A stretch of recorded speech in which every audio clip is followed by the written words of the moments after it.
प्रश्नमान के लिए सर्वप्रथम हम लोग देखते हैं। देखो ये कुछ अव्यय का अर्थ जानते हैं। जैसे फर्स्ट में पुत्र का अर्थ होता है कहाँ। अब जब किसी भी स्थान वाचक शब्द हो जिसमें द्वितीया या सप्तमी विभक्ति का प्रयोग किया गया हो, वहां पर हम लोग पुत्र का प्रयोग करते हैं। जैसे अगर बोला जाए कि बालका विद्यालयं गच्छति,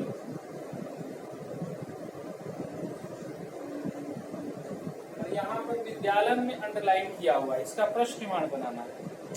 तो ये स्थान है और इसमें द्वितीय विभक्ति लगा हुआ है, इसलिए ऐसे स्थिति में हम लोग प्रयोग करेंगे बालका पुत्र गच्छति और प्रश्नवाचक चिन्ह लगाएंगे। बालका पुत्र गच्छति, सह गृहं गच्छति, सह पुत्र गच्छति, गृहं के बदले पुत्र गच्छति। पहला पुत्र का प्रयोग होता है। दूसरे तरह का अव्यय हुआ वो कदा, जिसका अर्थ होता है कब, समय के लिए। समय हो दिन ऋतु अवस्था, समय दिन ऋतु अवस्था, ऐसे स्थिति में हम लोग कदा का प्रयोग करते हैं। जैसे वह वर्षा ऋतु में गया, सह वर्षा ऋतु अगच्छत, वर्षा ऋतु में अंडरलाइन किया हुआ है, वर्षा ऋतु, वर्षा ऋतु में। तो प्रश्नमान में हम लोग बनाएंगे सह कदा अगच्छत, कब गया। समय के बारे में इसी तरह, जैसे सह 10 वादने अगच्छत, 10 वादने 10 बजे गया, तो प्रश्नमान हम लोग बना सकते हैं सह कदा अगच्छत, वह कब गया। तो इस तरह का कदा का हम लोग प्रयोग करते हैं, जिसका अर्थ हुआ कब। इसी तरह का हुआ कति, इसका अर्थ क्या होता है, कति का मतलब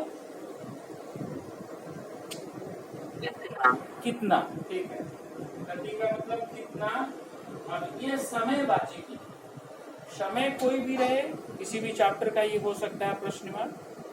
संख्यावाची जो होगा, जैसे स तत्र 10 छात्रा पठन्ति, वहाँ 10 छात्र पढ़ रहे हैं, तो 10 को अंडरलाइन किया हुआ है, तो वहाँ हम लोग बनाएंगे कति छात्रा पठन्ति, कितने छात्र पढ़ते हैं। तो 10 है, कोई भी संख्या हो, वहां पर हम लोग कति का प्रयोग करते हैं। कति मीन्स कितना, और ये पुत्र कदा कति रूप नहीं चलेगा, ये फिक्स रूप है। इसके बाद हो गया किमर्थम का अर्थ होता है किस लिए।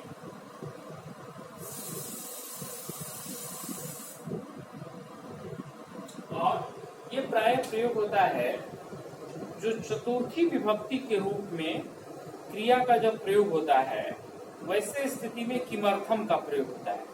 जैसे स पठनाय गच्छति, तो पढ़ने के लिए जाता है। स भ्रमणाय गच्छति, भ्रमण, भ्रम धातु ल्यूट करते हैं, उसका चतुर्थी विभक्ति। खादनाय, भ्रमणाय, ऐसे हम लोग ध्यान में रखेंगे। तो वहां पर हम लोग कसमें प्रयोग नहीं करके इनका कह के ये किमर्थम का प्रयोग। जैसे बोला जाए कि स भ्रमणाय गच्छति, इसका प्रश्नमान क्या बनेगा, किमर्थम गच्छति, यही किमर्थम का, इसका अर्थ होता है किस लिए, किमर्थम गच्छति। इसके बाद हो गया 5वां नंबर में जो विशेषण के लिए प्रयोग होता है कीदृशा।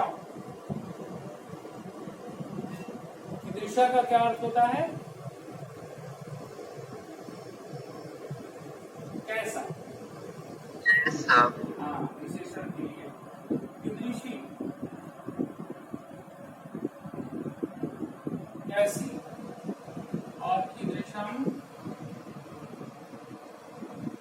कैसा। अब जब कोई भी हम लोग का शब्द पुल्लिंग विशेषण है, उसके लिए हम लोग कीदृशा का प्रयोग करते हैं। जैसे बालका योग्य अस्ति, योग्य में अंडरलाइन किया हुआ, तो इसका प्रश्नमान बनेगा बालका कीदृशा अस्ति। कह यहाँ पर प्रयोग नहीं हुआ, क्योंकि विशेषण में जब भी होगा तब कीदृशा। स्त्रीलिंग के लिए कीदृशी, जैसे बोला जाए मधुर भाषणी वाणी, कैसी वाणी, तो मधुर बोली जाने वाली वाणी।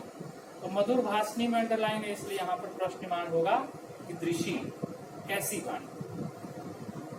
जैसे शुद्धम जलम अस्ति, अत्र शुद्धम जलम अस्ति, और शुद्धम में अंडरलाइन किया हुआ है तो प्रश्नमान क्या बनाएंगे हम लोग, शुद्धम जलम। प्रश्नमान हो जाएगा कीदृशम जलम, कैसा जल, शुद्ध जल है। कीदृशम जलम, शुद्धम जलम अस्ति। जैसे हम लोग का फर्स्ट चैप्टर में भी प्रयोग हुआ है प्रश्नमान में, है ना। जैसे पहला चैप्टर में है कज्जल मलिलम धूमम मुंचति, कज्जल मलिलम धूमम।